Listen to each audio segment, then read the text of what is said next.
അപ്പോ റിഫായ് സാബ്, പരിശുദ്ധ ഖുർആൻ അള്ളാഹുവിന്റെ കലാമാണല്ലോ. എങ്ങനെയാണ് ഖുർആൻ ക്രോഡീകരിക്കപ്പെട്ടത്? തീർച്ചയായും പരിശുദ്ധമാക്കപ്പെട്ട ഖുർആൻ എന്നുള്ളത് അത് അള്ളാഹുവിന്റെ കലാമാണ്.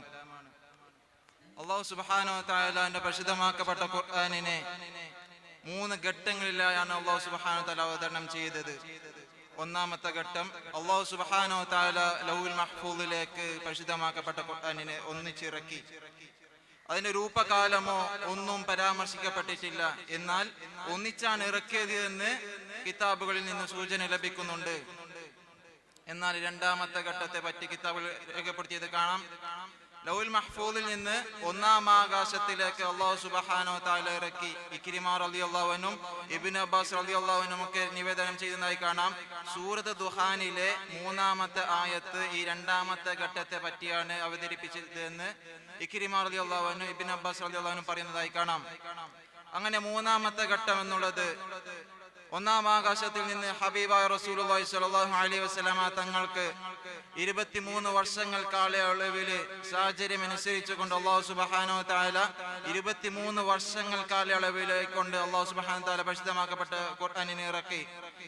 ജബലുൻ നൂറിലെ ഇറാ ഗുഹയിലാണ് പരിശുദ്ധമാക്കപ്പെട്ട ഖുർആനിന്റെ ആരംഭം, ഇറക്കിയതിന്റെ ആരംഭം കുറിക്കുന്നത്. ബഹുമാനപ്പെട്ട സയ്യിദുനാ മുഹമ്മദ് റസൂലുള്ളാഹി സ്വല്ലല്ലാഹു അലൈഹി വസല്ലമ തങ്ങളുടെ കാലത്ത് ഖുർആനിന്റെ ക്രോഡീകരണം ഇല്ലായിരുന്നല്ലോ. പിന്നെ എങ്ങനെയാണ് ഖുർആനിന്റെ ക്രോഡീകരണം ആരംഭിച്ചത്? തീർച്ചയായും ഹബീബായ റസൂലുള്ളാഹി സ്വല്ലല്ലാഹു അലൈഹി വസല്ലമ തങ്ങളുടെ കാലത്ത് ഹബീബായ തങ്ങൾ ജീവിച്ചുണ്ടായിരിക്കെ ഖുർആനുമായി ബന്ധപ്പെട്ട സംശയങ്ങളൊന്നും ഉണ്ടായിരുന്നില്ല. അതായത് കൊണ്ട് പരിശുദ്ധമാക്കപ്പെട്ട ഖുർആനിനെ ക്രോഡീകരിക്കേണ്ട ആവശ്യം ഉണ്ടായിരുന്നില്ല. എന്നാൽ ഹബീബായ റസൂലുള്ളാഹി സ്വല്ലല്ലാഹു അലൈഹി വസല്ലമ തങ്ങളുടെ കാലത്തിന് ശേഷം, വഫാത്തിന് ശേഷം മുസൈലമത്തുൽ കദ്ദാബിനെതിരെ നടത്തിയ പോരാട്ടത്തില് ഒരുപാട് ഹാഫിദീങ്ങളായ ശുഹദാക്കള്, സ്വഹാബികൾ ഷഹീദായ സമയത്ത് ഉമർ ഇബ്നുൽ ഖത്താബ് റളിയല്ലാഹു അൻഹു അബൂബക്കർ സിദ്ദീഖ് റളിയല്ലാഹു അൻഹുവിനെ ഉണർത്തിയ സമയത്ത് ഇങ്ങനെ ഒരുപാട് ഹാഫിദീങ്ങള് ഷഹീദായി പോയാൽ പരിശുദ്ധമാക്കപ്പെട്ട ഖുർആൻ നമ്മളിൽ നിന്ന് ഇല്ലായ്മ ചെയ്തു പോകും. ഇതുവരെ നമ്മൾ പരിശുദ്ധമാക്കപ്പെട്ട ഖുർആനെ ക്രോഡീകരിച്ച് വെച്ചിട്ടില്ല. എന്നാൽ അബൂബക്കർ സിദ്ദീഖ് റളിയല്ലാഹു അൻഹു ഈ വിഷയം അറിഞ്ഞ സമയത്ത് സയ്യിദ് റളിയല്ലാഹു അൻഹുവിനെ പരിശുദ്ധമാക്കപ്പെട്ട ഖുർആൻ ക്രോഡീകരിക്കാൻ ചുമതലപ്പെടുത്തുകയാണ്. കാരണം സയ്യിദ് റളിയല്ലാഹു അൻഹു ആണെങ്കിൽ ഹബീബായ റസൂലുള്ളാഹി സ്വല്ലല്ലാഹു അലൈഹി വസല്ലമ തങ്ങള് വഹി ഇറങ്ങുന്ന സമയത്ത് പരിശുദ്ധമാക്കപ്പെട്ട ഖുർആനിന്റെ ഓരോ ആയത്തുകൾ സാഹചര്യം അനുസരിച്ച് ഓരോ ആയത്തുകൾ ഇറങ്ങുന്ന സമയത്ത് രേഖപ്പെടുത്തി വെക്കാൻ എല്ലുകളില് അല്ലെങ്കിൽ തോലുകളില് അല്ലെങ്കിൽ മരത്തിന്റെ ഇലകളില് രേഖപ്പെടുത്തി വെക്കാൻ ഏൽപ്പിക്കപ്പെട്ട ഒരു സഹാബിയും കൂടിയായിരുന്നു സയ്യിദ് റളിയല്ലാഹു അൻഹു. ആ സയ്യിദ് റളിയല്ലാഹു അൻഹുവിനെയാണ് അബൂബക്കർ സിദ്ദീഖ് റളിയല്ലാഹു അൻഹു പരിശുദ്ധമാക്കപ്പെട്ട ഖുർആനിനെ ക്രോഡീകരിക്കാൻ ഏൽപ്പിക്കുന്നത്. അങ്ങനെയാണെങ്കിൽ അബൂബക്കർ സിദ്ദീഖ് റളിയല്ലാഹുവിന്റെ കാലത്താണ് ഖുർആൻ ക്രോഡീകരിച്ചത്. പിന്നെ എന്തുകൊണ്ടാണ് ഉസ്മാൻ റളിയല്ലാഹു അൻഹുവിന്റെ കാലത്ത് ഖുർആനിന്റെ പ്രചരണം ഏറ്റവും കൂടുതലായി കാണാൻ സാധിക്കുന്നത്? തീർച്ചയായും ഉസ്മാൻ റളിയല്ലാഹുവിന്റെ കാലത്താണ് പരിശുദ്ധമാക്കപ്പെട്ട ഇസ്ലാം മതം കൂടുതൽ രാജ്യങ്ങളിലേക്ക് വ്യാപിക്കുന്നത്. ഇസ്ലാമിലേക്ക് ധാരാളം ആളുകൾ ഒഴുകി വരികയാണ് പരിശുദ്ധമാക്കപ്പെട്ട ഖുർആൻ പഠിക്കാൻ.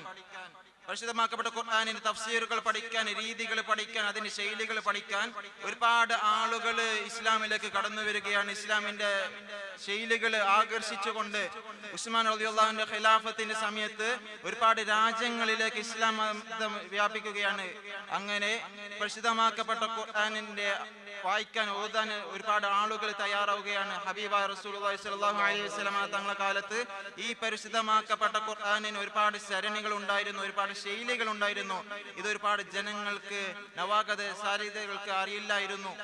അവർ പഠിച്ച രീതികളല്ലാത്തതെല്ലാം തെറ്റാണെന്ന് അവർ പ്രചരിപ്പിക്കാൻ തുടങ്ങി. അങ്ങനെ ഇസ്ലാം മതത്തിൽ ഒരുപാട് തർക്കങ്ങൾ, ഒരുപാട് സംഘടനകൾ ഉണ്ടാവാൻ ആരംഭിച്ചു.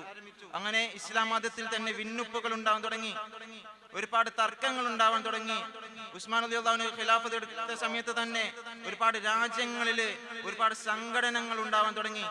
അങ്ങനെ ഈ ഒരു കാര്യം ഹുസൈഫ റളിയല്ലാഹു അൻഹു ഉസ്മാൻ റളിയല്ലാഹു അൻഹു ഉണർത്തുകയാണ്. അങ്ങനെ ഉസ്മാൻ റളിയല്ലാഹു അൻഹു പരിശുദ്ധമാക്കപ്പെട്ട അബൂബക്കർ സിദ്ദീഖ് റളിയല്ലാഹു അൻഹു ക്രോഡീകരിച്ച ആ പരിശുദ്ധമാക്കപ്പെട്ട ഖുർആനിനെ കൊണ്ടുവരികയും ആ ഒരു പരിശുദ്ധമാക്കപ്പെട്ട ഖുർആനിലെ 7 പാരായണ രീതികൾ മാത്രം തയ്യാറാക്കിക്കൊണ്ട് അത് പ്രചരിപ്പിക്കുകയാണ്.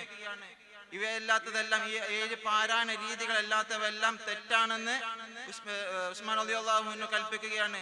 അതേപോലെ തന്നെ മറ്റുള്ള ജനങ്ങളിലൊക്കെ മുമ്പ് ഹബീബ റസൂലുള്ളാഹി സ്വല്ലല്ലാഹു അലൈഹി വസല്ലം തങ്ങളുടെ കാലത്തുണ്ടായ അവർ രേഖപ്പെടുത്തിയ ഏടുകൾ, അതായത് പരിശുദ്ധമാക്കപ്പെട്ട ഖുർആനിന്റെ പല സ്ഥലത്ത് രേഖപ്പെടുത്തിയ ഏടുകൾ, ഇലകളിൽ, അതേപോലെ തന്നെ എല്ലുകളിൽ, അതേപോലെ തന്നെ മറ്റു വസ്തുക്കളിൽ രേഖപ്പെടുത്തിയ ഏടുകളൊക്കെ ഉസ്മാൻ റളിയല്ലാഹു അൻഹു കൊണ്ടുവരാൻ കൽപ്പിക്കുകയാണ്. അങ്ങനെ ഈ അബൂബക്കർ സിദ്ദീഖ് റളിയല്ലാഹു അൻഹു തയ്യാറാക്കിയ ക്രോഡീകരിച്ച് വെച്ച മുസ്ഹഫ് മാത്രം പ്രചരിപ്പിച്ചുകൊണ്ട് ഉസ്മാൻ റളിയല്ലാഹു അൻഹുക്ക് ഏൽപ്പിച്ച ഏടുകളൊക്കെ കത്തിച്ച് കളയുകയും ചെയ്യുകയാണ്.